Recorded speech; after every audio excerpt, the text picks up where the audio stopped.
$3.1 billion. That's how much Americans spent on pre-rolls last year. But here's the crazy part.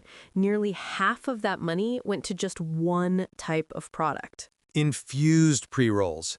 And they're not just growing, they're absolutely dominating. We're talking about a product that didn't even exist in most markets 5 years ago.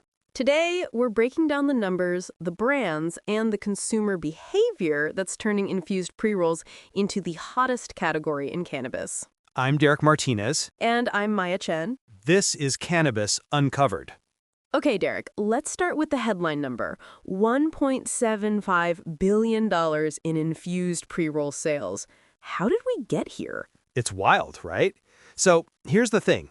Pre-rolls used to be seen as honestly kind of bottom tier, like what you bought when you forgot your grinder or couldn't roll your own.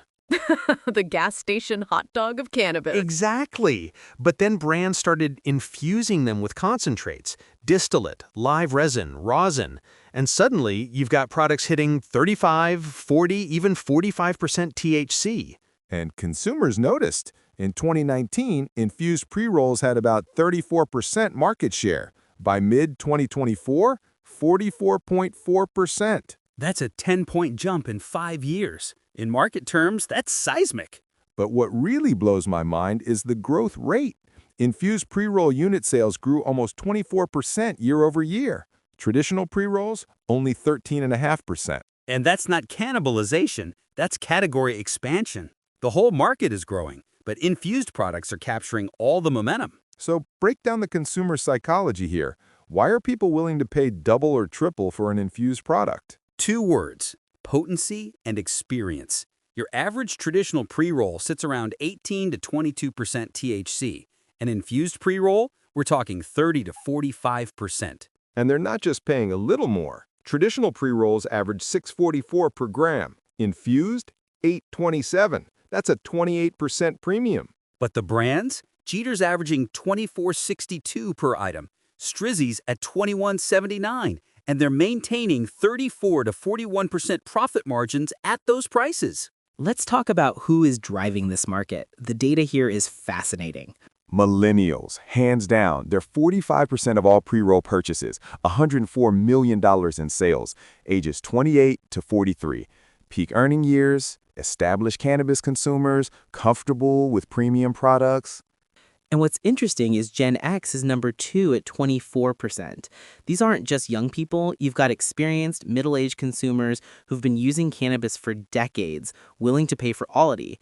And Gen Z is 18.5%. Despite many being under 21, that's your future growth. As they age into peak consumption years, that percentage is going to climb. Speaking of consumer priorities, potency dominates. 70% of consumers say it's their number one consideration. But here's where it gets sophisticated.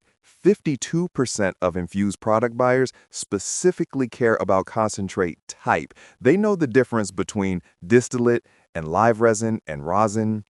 That's educated consumers, not just I want to get high. They want specific experiences, specific flavors. Let's get into the brands that are crushing it. Number 1 with a bullet, Jeter. $245 million in annual sales, 8% national market share. And here's what's brilliant about Jeter. They understood presentation matters. Those baby Jeter 5-packs and collectible glass jars, genius. People literally keep the empty jars. That's free advertising in consumers' homes forever. Plus the dual infusion, internal concentrate, and external keef coating. So you get potency, you get visual appeal, and you get that premium tactile experience. At $24.62 average price per item. Number 2, Stizzy, $110 million in sales. But check this out, 41% profit margins, highest in the top 10. Totally different strategy. Minimalist black packaging, sophisticated branding, concentrate expertise from their vape business. Their 40s line became the best-selling non-house brand pre-roll product in America. And here's the lesson. There's no single right way to succeed. Jeter goes bold and collectible. Stizzy goes sleek and sophisticated. Both work because they're consistent with their brand identity.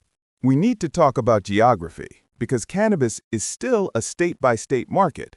New York, $13.74 per gram. Washington, $3.36. That's 4 times the price difference. Market maturity, primarily. Washington legalized in 2012. They've got established supply chains, lots of licensed producers, intense competition. New York's adult use market just launched. Limited licenses, still building infrastructure. Massachusetts leads at 19.2% of total cannabis sales are pre-rolls. Michigan and New York tied at 18.2%. Those are markets where pre-rolls have become a primary consumption method. Let's look forward. Infused products hit 50% market share by 2026. I'm confident in that. Total market size, $4 billion by 2027. New markets coming online. Florida's huge, Pennsylvania, Ohio expansion. What trends within infused products? Solventless is going to explode. Live rosin, ice water hash. Consumers are getting educated about extraction methods, and health-conscious buyers will pay 30 to 50% premiums for solventless.